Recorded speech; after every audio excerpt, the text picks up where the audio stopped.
Matt here. So today's video is going to be kind of a review slash a recommendation for a book. I don't read a ton of books anymore, not near as much as I used to. I have to be really into them for me to complete the book. I start a lot of books, but don't actually finish that many. This one is different though. It's William R. Forstein. I don't know if I'm saying his last name correct or not. And the name of it is Desiree, I believe is how it's pronounced, translating to Day of Wrath. So he has written several other books.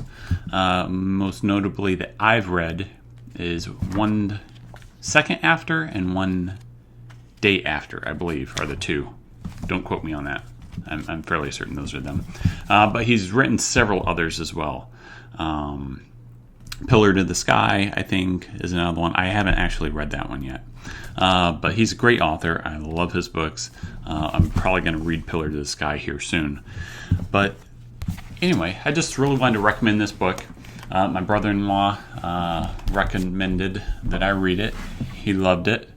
Well, he loved it and hated it. He read it and he said it just made him livid mad. So really the basis of it is this guy named Bob. He's a teacher in Maine. His daughter, he's a middle school teacher. His daughter attends the same school that he teaches at, and his wife is a teacher at the same school. She's currently out on maternity leave, I believe, for just having a new kiddo. But anyway, they're kind of, the preppers, what if, that kind of thing. They're into, that movement as well as a lot of us are. But basically they've gone over what if scenario. What if there's another terrorist attack? This is after 9/11, by the way. So what if there's another terrorist attack, whether it's a bombing, whether it's, whatnot. I think this one was before One Second After, which is the book he wrote about EMP attack. This was after that. But anyway, regardless. So they're very, cognizant of what's going on in the world, and they always talk about what if. They have kind of a plan, if things would happen, what would they do? And they're both very worried because they're both teachers. They're aware of school shootings. There was a lot of them. There still are, I guess. But for a period of time, it seems like there's a lot.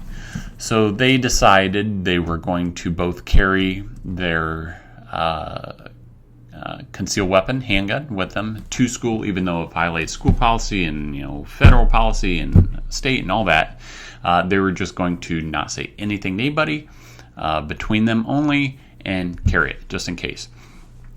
So anyway, so it starts out, the book does, all well and good with these concerns. They're talking about it, and long story short, Bob goes to work one day. He's at the school. There's a lot of sirens, noise, blah, blah, blah. The wife, who is at home with the new kiddo, hears it, sees on the news that there's something going on. Bob's, a little bit delayed in that because he's at work, but he knows something's going on. He sees out the window that these people come in and with guns are entering the school. There's one security guard, an older gentleman, I believe, is the case in this book. And they take him out right away, and there's 3 terrorists, I believe, that enter the school, and he sees them coming in. So right away, he jumps on the defense / offense. He's saying what they need to do. Some of the other teachers he doesn't get along with are jumping on the follow the policy game, I guess. We should lock the doors and crouch down and stay still and hope nothing happens. He wants to get kids out, bust the window, get them out, have them run across the school grounds to the woods, and of course this is all happening at once. But the terrorists are coming in, and they are just loaded down with magazines and guns, and they're just shooting everybody. So they see some kids running across the lawn, being cut down. They have a guy at the entrance, I believe it is, who, trying to picture it in my mind, who is getting people running across the yard, but it's one person against how many that are running. So the other two are going down the halls, room to room, breaking open the doors, shooting open the doors, and taking out the kids. But this guy is working on the outside. So although some are being taken down outside, he sees the opportunity of it's less of a risk for them to bust out the windows and send them on out, to try and get away, than to sit there and wait for the inevitable.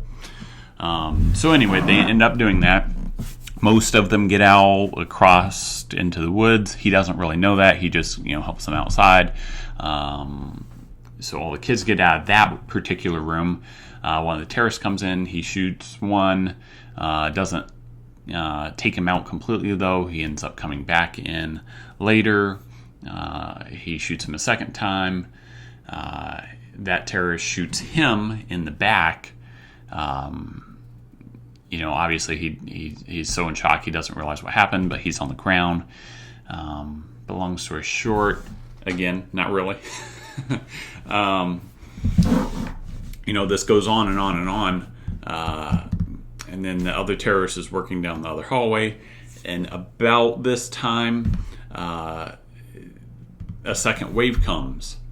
And the second wave of terrorists are working on the people on the highway. So all these schools... So this happened all at once. Schools all across the country were attacked by a group of about less than 100 terrorists who had infiltrated the southern border months before. I mean, they'd been planning this for years. They infiltrated the southern border with help of the drug cartels and all that good stuff, worked their way into the U.S. They were in a couple men teams. They all came in by boat rather than plane because all of the hype around airplanes and flying after 9/11, they knew they'd be suspicious and tipped off. So they came in by boats, like I said, infiltrated the southern border, came up, set up shop. They went to Vegas, they gambled, they were part of American life for several weeks until the day that this took place. But anyway, back to it. All of these schools were being attacked at once. So obviously, as would happen, the parents flooded to the schools. They're trying to get to the schools to get their kids out, and all the roads and highways turned to gridlock. Well, the second wave of terrorists took advantage of all the gridlock and all the traffic on the highways and just worked their way up. One's driving, one's shooting along the way, just racking up huge numbers of casualties. And it's too widespread for the police to really handle, because as soon as the school situation started happening, all the police were basically diverted to the schools to protect them, even the ones that weren't under attack, because of the nationwide fear of this. So you have, say, 10 schools across the country. They're simultaneously being attacked. Every police precinct goes to the schools, even the ones that aren't attacked, to surround them and protect them. And that's what the terrorists expected. So then they can work along the highways of any of these schools in gridlock and just start taking out parents. So, like I said, this is simultaneously happening with the school attack. The school attack started, then the second wave, they're getting all the commuters and parents in traffic, and the police are trying to handle both situations, which is tough. But anyway, back to Bob. He ends up taking out that first terrorist with the second shot, and then he works his way out into the hallway and down a hall, and he finds the second of the third terrorist. and he's working towards Bob. He actually shoots him in the shoulder. Thinks he killed him, so he goes back on his spree. And then as the police are coming in, they take out the one at the front of the school. They work their way in. He's coming back to get Bob, take him out, and the police take out that last terrorist. If I remember right, that's how it went down. Don't quote me on that. But anyway, so the police that comes in, realizes everything that Bob did. Bob's, how my students did, because there's a couple classrooms down that corridor that the terrorist hasn't got to, and that's why he was at that particular crossroad, we'll call it, in the school, because he didn't want the terrorists to get down there, and at least he could save several rooms. So the police realize this, and so they obviously divert medics to him to get him taken care of quickly. He's shot several times, once in the spine, paralyzed. So they get him out of there. They fly him, I don't remember which hospital they said, but they fly him out. One of the medics that became very close with him found his daughter for him and brought her to the hospital. Yeah, they're getting ready to transfer him to a specialty hospital, but before they transferred him to the second hospital, that medic found his daughter, brought her to him so that he knew she was okay. Before they left the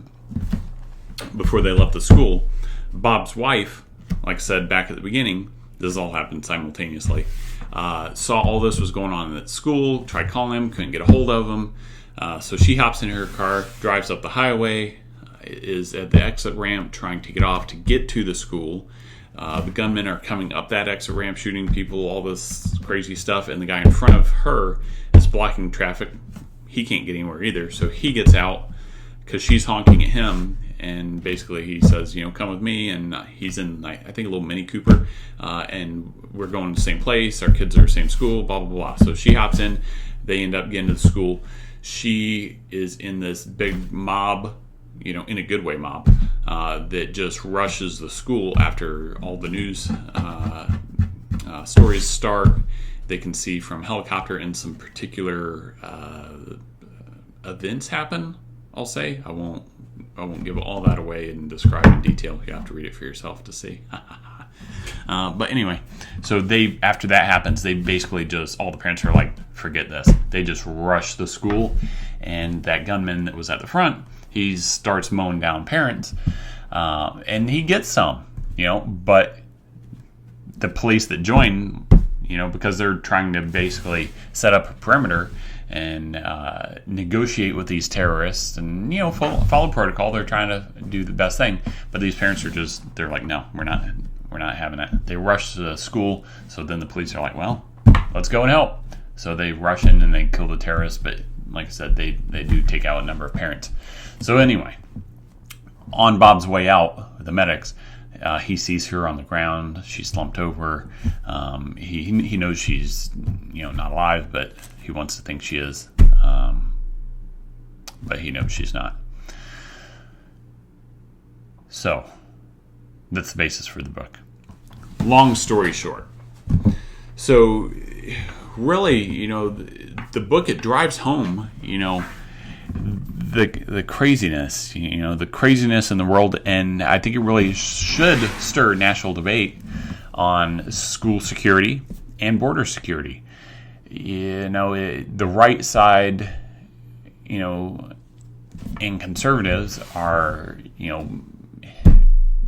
hitting this home again and again and again, the need for beefing up school security and border security, but the left does not want that, so it's back and forth. And then the left, doesn't want guns as well. Guns don't belong in schools, guns are scary.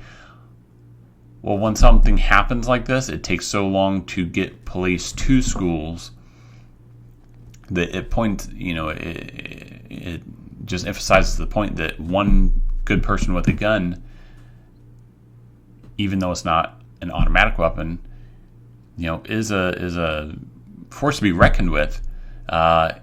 In the right hands, even against people with automatic weapons. Because they're looking for easy targets. They're not looking for people that fight back. And they know that they laugh at American society in the political correctness, in the national fear. They love it. That's what they want. They want national fear. They want it across the nation. And they know there's gun-free zones, the political correctness, if people see something wrong, they're not going to call it out anymore because fear of being, called a racist or a bigot or, whatever it is. People are just so worried about it. And they know that they're exploiting those weaknesses. And I totally agree. I think, the next attack will happen. It's a matter of time. ISIS has promised that they will bring the fight to American soil, and I think they will. It's not like, it's not going to be like Pearl Harbor. It's not going to be anything like that. They don't have, the fleets, the weaponry, all that to do something like that. They're going to do something sneaky. Honestly, it's going to be an EMP. It's going to be, organized, attacks in sequence, to schools, to churches, to, whatever, easy targets across the country. A dirty bomb, biologic weapons, in a huge crowd in stadiums and, downtown, something like that. That's what it's going to be. It's not going to, they're not going to bring stealth bombers over and, do air dog fights. That's not going to happen. But they'll do something eventually, but really that's what the book is, trying to get across, is just wake people up, stir debate, stir the pot, and really make people realize that there is a lack of school security and a lack of national security in the southern border. They say, let's leave the border open, we don't need a wall. Well, the wall, there's various opinions on that. Will it help? Yes. Is it expensive? Yes. Well, so's mass casualty across the entire country. So, I think some prevention is definitely worth it. School security is worth it. A place that is the most vulnerable. What place is more vulnerable than a school? A nursing home. That's probably pretty much it. It's a gun-free zone with some of the most vulnerable of the population, and they don't have guns. Where else would a terrorist strike? It's one of the most likely places. And you want to instill fear in a country, nationwide, attack the schools where all of their children are.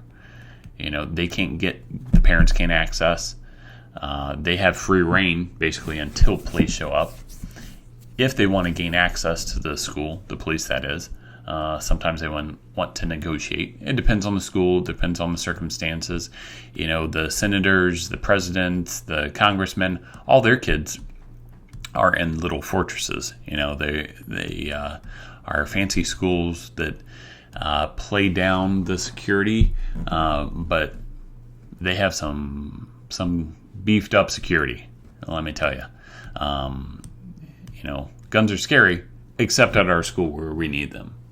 So, but anyway, like I said, I just really recommend this book. I think this book is one that everybody in the country needs to read, along with One Second After, and I believe the second one is 1 year after. I need to double check that. I believe that's it.